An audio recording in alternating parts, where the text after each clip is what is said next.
Parfois, les guérisseurs les plus précieux sont ceux qui n'ont rien d'autre à offrir que leur bonté. Aucun médecin n'avait pu soigner le fils du magnate jusqu'à ce qu'une fille sans abri accomplisse l'impossible. Le soleil d'automne versait son or sur la grande place de Macondo, mais pour Tindagéi, cette lumière semblait froide. Il marchait d'un pas vif, costume sombre, une main serrant sa mallette, l'autre la poignée du fauteuil roulant de son fils. Cola, 7 ans, était affaissé point ses cheveux crépus frôlaient ses yeux bruns profonds. Polo lavande pâle et jean, il ressemblait à n'importe quel autre enfant, sauf qu'il n'avait pas marché depuis plus d'1 an. Ses jambes, autrefois vives et impatientes, s'étaient tues après une mystérieuse maladie. Tous les médecins que Tin pouvait payer, et il pouvait payer les meilleurs, avaient essayé et échoué. Ils avaient volé vers des cliniques au Ghana, vu des spécialistes en Afrique du Sud, consulté des thérapeutes au Maroc. Rien. Le verdict restait le même, séquelle permanente. Chaque échec dressait un nouveau mur entre le père et le fils. Tind avait cessé d'espérer. Cola avait cessé de sourire.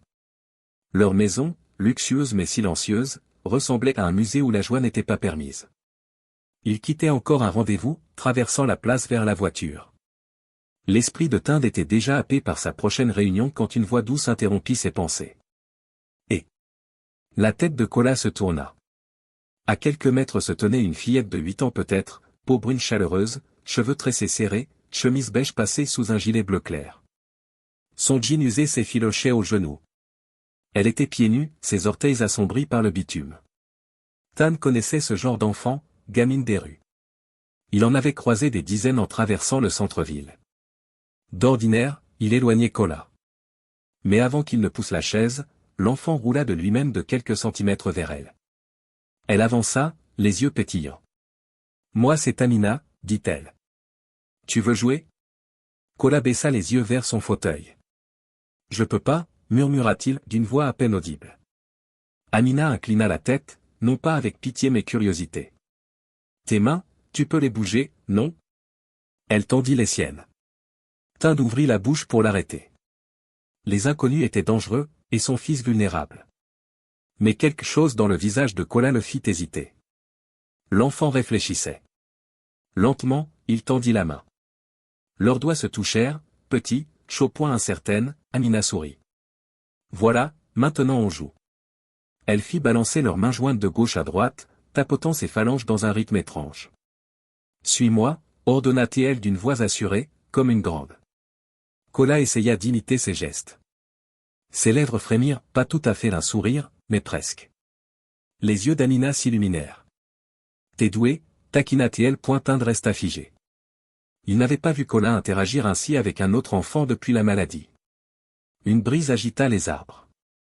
Les passants défilaient, ignorant qu'au centre de la place, quelque chose de rare se produisait. Amina changea le jeu, transformant la poignée de main en une séquence rapide, 2 claquements, un coup de poing amical, une rotation de la main. Cola rit point mais se sont heurta Tind comme un coup. Ce n'était pas un rire poli. Ni forcé. C'était un vrai rire, brut, libre, celui qu'il croyait perdu à jamais. Amina rit aussi, se penchant vers lui. Parie que tu me rattrapes pas, lança-t-elle. Ah ouais, répondit Cola, sa voix plus forte. Il imita ses gestes plus vite, presque en défi point son fauteuil avança légèrement sous sa propre impulsion. Le souffle de Tind se coupa. Son fils n'avait presque pas touché ses roues de lui-même depuis des mois. Et là, il bougeait sans qu'on le pousse, le regard fixé sur cette fillette pieds nus rencontrée depuis moins de 5 minutes. Amina lui souffla soudain quelque chose à l'oreille. Tind n'entendit pas, mais les yeux Xina, répondit-elle sans hésitation. Quel âge as-tu, Amina ? 8 ans. Elle se redressa en le disant, comme si ce chiffre seul lui donnait de la force. Et tes parents ? Elle baissa les yeux vers le sol. J'en ai pas. Ça fait un moment que je me débrouille point, ce n'est pas si terrible. Elle haussa les épaules comme si elle parlait de la météo. Cola fronça les sourcils. C'est pas vrai. Tu m'as dit que tu dormais dehors parfois. Amina lui donna une petite tape taquine. Faut pas tout raconter. Mais la vérité brillait dans ses yeux, la fatigue de ceux qui se battent pour chaque instant de sécurité. La gorge de Tind se noie point, tu vis dans la rue ? Amina pencha la tête. Parfois dans des abris, mais il y a trop de monde. Je préfère dehors. Et puis, je l'ai vu. Elle fit un signe vers Kola. Il avait l'air triste. Alors j'ai pensé qu'il avait peut-être besoin de quelqu'un pour jouer. Kola lui sourit. C'est mon amie, papa. Elle est différente. Tad resta sans voix. Le vent passa autour d'eux, le bruit de la ville comme étouffé dans la bulle étrange que formait cet instant. Amina se leva soudain, passa derrière le fauteuil de Kola. Viens, dit-elle, on va essayer quelque chose. Elle posa ses petites mains sur le dossier, mais au lieu de pousser, se pencha pour lui souffler à l'oreille. Je suis juste là. Essaie. Kola agrippa les roues. Son visage se crispa de concentration. Lentement, avec hésitation, il avança. Un tour de roue, puis un autre, encore un. Le pouls de Tad s'accéléra. Kola, mais l'enfant ne le regardait pas. Ses yeux restaient fixés sur Amina, qui applaudissait et riait à chaque effort. Tu vois, t'es plus fort que tu penses, dit-elle. Ils s'arrêtèrent quelques mètres plus loin. Amina contourna le fauteuil pour se mettre face à lui, s'accroupissant jusqu'à croiser son regard. Maintenant, dit-elle doucement, lève-toi. Kola cligna des yeux. Je peux pas, si, juste pour une seconde. Je te rattraperai si tu tombes. Tad fit un pas en avant, la panique dans les yeux. Ce n'est pas, laisse-le essayer, coupa Amina d'un ton ferme, son regard planté dans le sien. Ce n'était pas de la défiance. C'était de la certitude. Kola posa ses mains sur les accoudoirs. Ses bras tremblaient, son visage se tordait d'effort. Et puis, à la stupéfaction de Tad, les jambes de son fils bougèrent sous lui. Lentement, avec hésitation, il se leva du fauteuil. La place sembla retenir son souffle.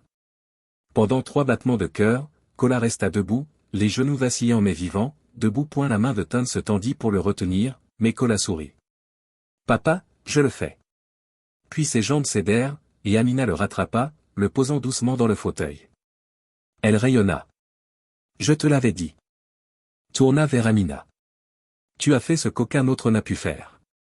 Aucun médecin, aucun thérapeute, personne. Amina haussa les épaules, presque timide. J'ai juste cru qu'il pouvait y arriver. Tad les regarda tour à tour, son fils, le visage rougi par l'effort mais souriant, et la fillette, pieds nus, intrépide. Il prit une décision sur le champ. Tu viens avec nous, dit-il. Amina cligna des yeux. Quoi? Tu ne dormiras pas dans la rue ce soir. Ni plus jamais, si tu acceptes mon aide. Ses lèvres s'entr'ouvrirent, mais aucun mot ne sortit. Kola lui tendit la main. S'il te plaît, dis oui, je veux que tu restes. Les yeux d'Amina se remplirent de larmes. Elle acquiesça. Ce soir-là, la voiture noire quitta la place avec 3 passagers. À l'arrière, Kola et Amina étaient assis côte à côte, murmurant sur les jeux qu'ils feraient demain. Tad les observait dans le rétroviseur, la poitrine serrée mais pleine, pour la première fois depuis longtemps. Il ressentait autre chose que la défaite. Et tandis que les lumières de la ville défilaient dans un flou coloré, il sut qu'une fillette des rues sans rien venait de lui offrir,